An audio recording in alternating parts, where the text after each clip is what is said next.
ভাগ্নের ১ বছর পূর্ণ উপলক্ষে জন্মদিনে কি নিলাম। আর আসলে সেদিন ছিল অনেক বৃষ্টি, খেলনা ঘরে চলে গেলাম আড্ডিতে, যায় কি নেওয়া যায়, মানে ছোট বাবু যেহেতু ১ বছর পূর্ণ হলো আর একদিনের জন্য আমি বাসায় চলে গেলাম, কারণ সেভাবে অনুষ্ঠান না জন্মদিনের, বাট আমরা গেলাম ভাগ্নিরা সবাই মিলে আনন্দ করলাম, একসাথে রান্না খাওয়া, এটাই। তো আজকের ভিডিওটা এই নিয়ে থাকবে। আসসালামু আলাইকুম, সবাই কেমন আছেন? আশা করছি সবাই অনেক ভালো আছেন। যার জন্মদিন সে কান্না করে হুলস্থুল, মানে ছোট মানুষ তো, ১ বছর হইলো, কি বলবো। যে টাকাগুলো দেখছেন এই টাকা আবার আমার ভাবেন না, আপনার ভাইয়ের টাকা, বুঝছেন। যেহেতু আমরা বিজনেস করি, ডলার ভরতে হবে, এই জন্য এই টাকাগুলো দিয়ে আমরা একটু বাহিরে যাব ব্যাংকে, এটার জন্য একটু ভিডিও করতেছিলাম। আর যাব বাহিরে, এত পরিমাণ বৃষ্টি হচ্ছিল, মানে কি বলবো, এখন বর্ষাকালে মানে যখনই মানে কখন কি বৃষ্টি আসে বোঝা যায় না। চলে গেলাম আড্ডিতে, যাই একটু ছোট বাচ্চাদের খেলনার সব জিনিসপত্র যেখানে পাওয়া যায়, ট্রেন্ডি ট্রেনটা নিলাম, আরো গাড়িটা নিব চিন্তা করছি। তো গাড়িটা নিলাম না, তো সুইমিং পুল নিয়েছিলাম, মানে বাথ টব নিয়েছিলাম, সেটা ভিডিও করা হয় নাই। তো স্পাইডারম্যানের ট্রেন্ডি ট্রেনটা নিলাম, এটার নাম কি আদার্স জানি না, ট্রেন্ডি ট্রেনই আমার কাছে মনে হইলো। অলরেডি কিছু জিনিসপত্র কিনলাম, যেহেতু ভাগনা ছোট মানুষ, ১ বছর হয়েছে, খুশি হবে এবং খেলতে পারবে। তো এদিকে কুশালের আখের রস খেয়ে দিয়ে বের হয়ে গেলাম, চলে গেলাম বাসায়, মানে নাটোরে আমার মায়ের বাসা। আর আমি দিন যাই দিন আসি, মানে কখন কোথায় যাই ধুলাই অন্ধকার। চলে গেছি, যাই আমার জন্য রান্না,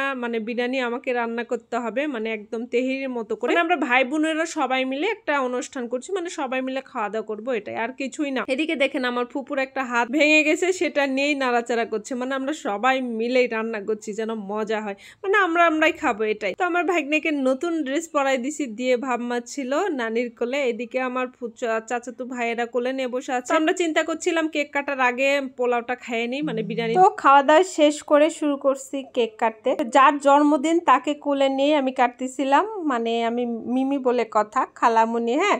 আর দুইটা একদম ভাগ্নি দুইটা বসে আছে, সুমাইয়া আর আয়াত। এদিকে আমার ফুপাতো বোন, আমরা সবাই মিলে হাত দিয়ে কেক কাটবো।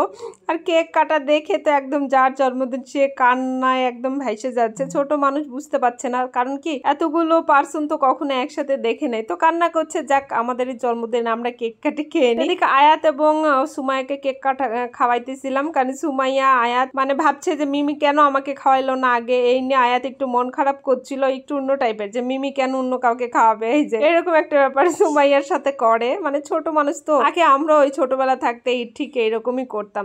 তো যার জন্মদিন তাকে কোনোভাবেই কেক খাওয়াইতে পারলাম না, তো আমরা সবাই মিলে অনেক মজা করলাম। মানে আমরা রুমের মধ্যে যতটুকু পারি একটা কেক নিয়ে এসে যতটুকু রান্না করছি সবাই মিলে খাওয়া দাওয়া করবো, এটাই মজা, তাই না? আর আমি সবসময় বলি, যেদিন যাই সেদিন কখনোই ফিরে আসে না, এই জন্য যে দিন যেভাবে যাই সেভাবেই উদযাপন করার চেষ্টা করি, মানে উপভোগ করি, যে খুব ভালো লাগে এবং খুব মজা লাগে।